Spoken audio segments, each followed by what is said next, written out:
നമ്മുടെ ഇടയിൽ ബന്ധങ്ങൾക്ക് വില കുറഞ്ഞിരിക്കുന്നൊരു കാലഘട്ടമാണ്. പഴയ കാലത്തിന്റെ അത്രയും ആത്മാർത്ഥത ബന്ധങ്ങളിൽ ഇല്ല. എല്ലാം സ്വാർത്ഥതയുടെ മുഖംമൂടി അണിഞ്ഞ ബന്ധങ്ങൾ മാത്രം. മഷിയില്ലാത്ത പേനകൾ പോലെ, പേപ്പറില്ലാത്ത ഡിജിറ്റൽ നോട്ട്ബുക്കുകൾ പോലെ ആത്മാർത്ഥതയില്ലാതെ ബന്ധങ്ങളും ആയിത്തീർന്നിരിക്കുകയാണ്. എവിടേക്കോ ഒരു മൂല്യച്യുതി സംഭവിച്ചിട്ടുണ്ട്.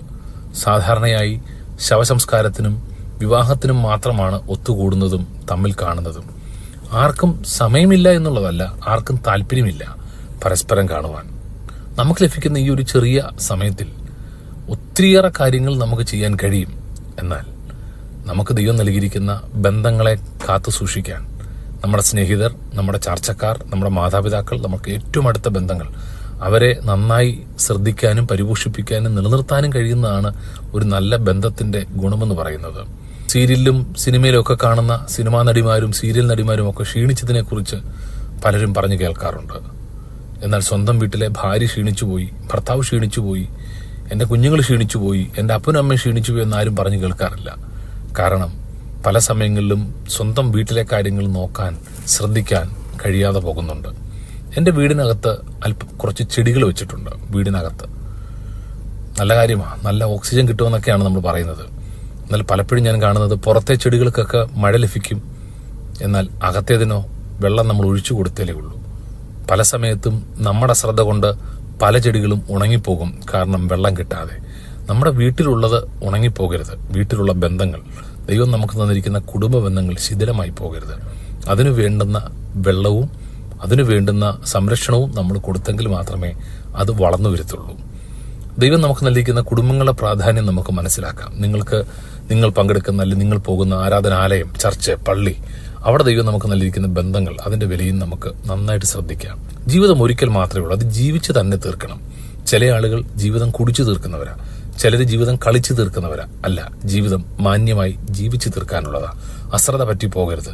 ചിലപ്പോഴെങ്കിലും നമ്മൾ ചിന്തിക്കും, ചുമ്മാതെ വല്ലതും കഴിച്ച് കുറച്ചുനാൾ ജീവിച്ച് ഒരു ശവടക്ക് നടത്തി തീർത്തേക്കാം. അല്ല, ജീവിച്ച് തന്നെ തീർക്കണം. മാന്യതയോടെ ജീവിക്കണം. നമ്മളെ കൊണ്ട് ആർക്കെങ്കിലും ഒക്കെ പ്രയോജനം ഉണ്ടാകണം. എന്തിനാ? നമ്മുടെ മുറ്റത്ത് നിൽക്കുന്ന ഒരു തെങ്ങുണ്ട്, ആ തെങ്ങ് വെട്ടിയാലും പ്രയോജനമാണ്, നിന്നാലും പ്രയോജനമാണ്, അല്ലേ? അതിന്റെ ഓലയെടുക്കാം, തെങ്ങെടുക്കാം, തേങ്ങ എടുക്കാം, അതിന്റെ ചകിരി എടുക്കാം, അതിന്റെ തടിയെടുത്ത് എന്തെങ്കിലും പണിയാം, എല്ലാം പ്രയോജനമാണ്. അപ്പം ആ ഒരു തെങ്ങിന് അത്രയും പ്രയോജനം ഉണ്ടെങ്കിൽ നമ്മളെപ്പോലെ ഒരാൾ ഈ ലോകത്തിൽ ദൈവം സൃഷ്ടിച്ചാക്കി 10, 50, 70 വർഷം ജീവിക്കുമ്പോൾ നമ്മളെയും കൊണ്ട് എന്ത് പ്രയോജനമാണ് മറ്റുള്ളവർക്കുണ്ടാകുന്നത്? നിശ്ചയമായിട്ട് നിങ്ങളൊരു സ്ഥാപനത്തിൽ ജോലി ചെയ്യുക, ശമ്പളം വാങ്ങിക്കാൻ വേണ്ടി ജോലി ചെയ്യരുത്. നിങ്ങൾ ആ സ്ഥാപനത്തിൽ അവരെ സെർവ് ചെയ്യുക, സർവീസ് ചെയ്യുക. നിങ്ങൾ ആ സ്ഥാപനത്തിൽ ഉള്ളതുകൊണ്ട് ആ സ്ഥാപനം അനുഗ്രഹിക്കപ്പെടണം, അവിടെ വരുന്നവർ അനുഗ്രഹിക്കപ്പെടണം. സ്നേഹത്തോടെ അവരെ പരിചരിക്കണം. പല സമയങ്ങളിലും ചില കടകളിലും ഒക്കെ കയറുമ്പം ഞാൻ ആളുകളോട് ചോദിക്കാറുണ്ട്, ഇത് നിങ്ങളുടെ സ്വന്തം കടയാണോ എന്ന്. ആ കൗണ്ടറിൽ നിൽക്കുന്ന ആളോട് ചോദിക്കും, നിങ്ങളുടെ സ്വന്തം കടയാണോ എന്ന്. കാരണം ആത്മാർത്ഥതയില്ലാത്ത ഇടപാടുകൾ, ആർക്കോ വേണ്ടി ഉള്ള ബന്ധങ്ങൾ. ഞാൻ അങ്ങനെ ചോദിച്ചിട്ടുണ്ട്. അല്ല, നിങ്ങൾ ഒരു കട നടത്തുന്ന ആളാണെങ്കിൽ ആത്മാർത്ഥത നഷ്ടപ്പെടുത്തി കളയരുത്. ബന്ധങ്ങളിലെ ഊഷ്മളത നഷ്ടപ്പെടുത്തി കളയരുത്. കാരണം ദൈവം നമുക്ക് തരുന്ന ഈ ആയുസ് ഏറ്റവും വിലപ്പെട്ടതാ. അതുകൊണ്ടാണ് 90 സങ്കീർത്തനത്തിൽ പറയുന്നത്, ദൈവമേ ഞങ്ങളുടെ നാളുകളെ എണ്ണുവാൻ ഞങ്ങളെ പഠിപ്പിക്കണം. മോശയുടെ ഒരു പ്രാർത്ഥനയാണ്. ഞങ്ങൾക്ക് ലഭിച്ച നാളുകൾ, അല്ലെങ്കിൽ ലഭിക്കുന്ന നാളുകൾ എത്രയെന്നറിയാനും അത് എണ്ണാനും അത് നന്നായി വിനിയോഗിപ്പാനും നമ്മളെ സഹായിക്കണം. ഞങ്ങൾ ജ്ഞാനമുള്ള ഒരു ഹൃദയം പ്രാപിക്കത്തക്കവണ്ണം ഞങ്ങളുടെ നാളുകളെ എണ്ണാൻ പഠിപ്പിക്കണം. നല്ല ബുദ്ധിയുള്ള ഹൃദയം ഉണ്ടെങ്കിലേ എത്ര നാൾ ജീവിക്കുമെന്ന് നമുക്ക് കാണാനും മനസ്സിലാക്കാനും കഴിയത്തുള്ളൂ. നാളുകൾ നമുക്കുള്ളതല്ല. ഏറ്റവും നന്നായി മാന്യതയോടെ ജീവിക്കാം. ഇന്നത്തെ ദിവസം മാന്യമായി അനുഗ്രഹത്തോടെ ജീവിക്കാം. കർത്താവ് നിങ്ങളുടെ കരം പിടിക്കുന്നു. God bless you.